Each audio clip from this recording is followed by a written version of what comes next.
That's a motherfucker. Uppercut. That's one of those. They lost the championship because he kicked King in the balls. Right? That's just part of Draymond's personality. My personal insights on the Draymond Green, Steve Kerr, Golden State saga. Hey Draymond, if you don't want me to talk to you, then go home. But once Kerr told him he wouldn't play again, he had enough. Draymond stood up and walked away from the huddle as Kerr said, okay, alright. Listen, some of us need to just sit back, relax, and watch the show like we've been doing. When they was winning championships, you think they changed? No, they've been the same people. Right? We only care when they're losing. Draymond Green has been socking, kicking, nut grabbing from the beginning.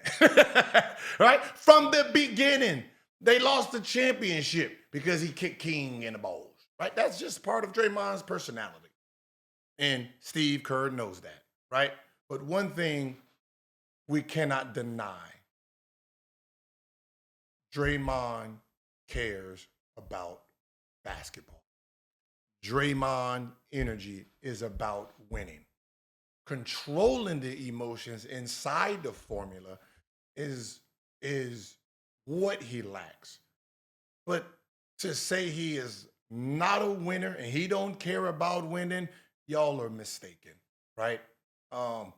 Some people just have too much passion. They can't turn it down. They always, when they get between these lines, they're always on 100, right? That's his personality.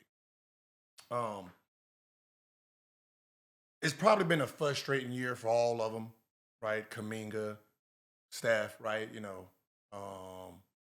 Jimmy, Steve Kerr, Draymond, right? It's not, you're talking about a team that has been used to winning at a high level. The guys that, the Steph Curry, the Draymond and Steve Kerr, they've been winning at such a high level for a long time that, when they're not executing the way they need to execute, they're clashing. Now, if you think about when Steve Kerr and Draymond got into that altercation, right? It was over turnovers. Right? Draymond turned the ball over. It was like 2 turnovers, then someone scored. And most likely, like anything else, like Draymond said, it was basketball. It was about basketball. Yeah, it was. It was Draymond was probably trying to explain what he's seen. Remember, these are 2 different views, right? Got the sideline view, got the 2K view, right? My view is not the coach's view. So what I see, you can't see. What you see, I can't see. So in sense, we're both right. Now, who's going to stand down? That is always the question here. So you have a couple turnovers. Coach approaches you or you approach coach and y'all talking. And then eventually y'all are both standing tall on what y'all got going on to the point where Draymond leaves the bench. Now, I don't care what any of you guys say.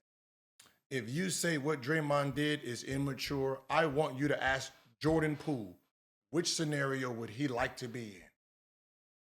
The scenario where that got him punched, or a scenario where Draymond gets up and just walks away because he was so heated in the moment, he decided the mature thing was to go back to the locker room.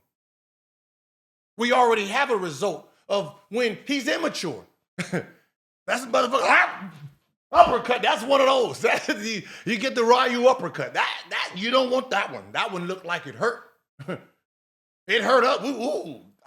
We all of us start pulling our jaw because we know we seen that man sleep. So to say he's immature for being frustrated in real time and saying, you know what? The best thing I need to do is remove myself because I can't stand down right now because I think I'm right. I know obviously the coach ain't gonna stand down because he think he's right and he got to coach the team. You know what? Let me remove myself and go cool down. And once I left the bench, I'm pretty sure Steve Kerr said, if you leave, you ain't gonna come back in here. That's what coaches do. See, some coaches want to get their head knocked the fuck off. They do, right? Because he is an athlete too. He's an ex-athlete. So he has the same passion as Draymond Green. So he's not going to stand down because he never stood down his whole career. That's why he's in a winning situation. Now, just so you know, I text Draymond Green.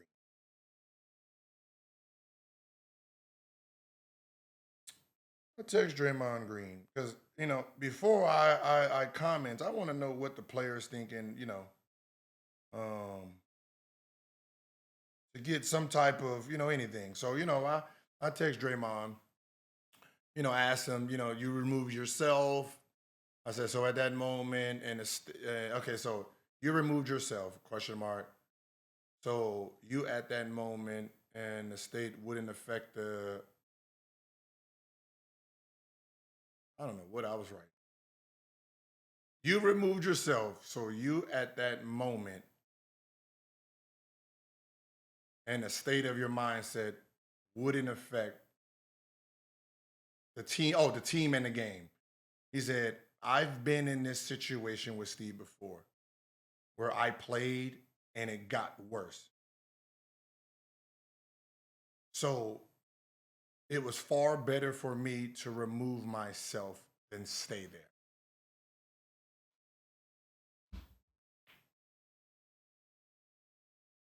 He knows himself. Who are we to tell a man what he's gonna do and what he should do if we're not that person? He knows he ain't gonna let it go. I'm not gonna let it go. I'm gonna keep on here, and me in this state does not help the team. So as the leader of the team, as the vocal leader, he decides he's gonna stand down. He needs to go cool off.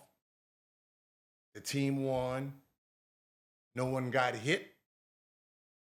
He didn't get suspended. Therefore, it has to be the right decision. Right? Because there was no blowback. There was no aftermath. There was no suspension. There was no conduct detrimental to the team. Right? So that was the smartest thing for him to do, no matter if we like him or don't. So we have to give him credit for choosing the right path because we know what the wrong path is. As with one person's sleep that wasn't goddamn tired. Hello!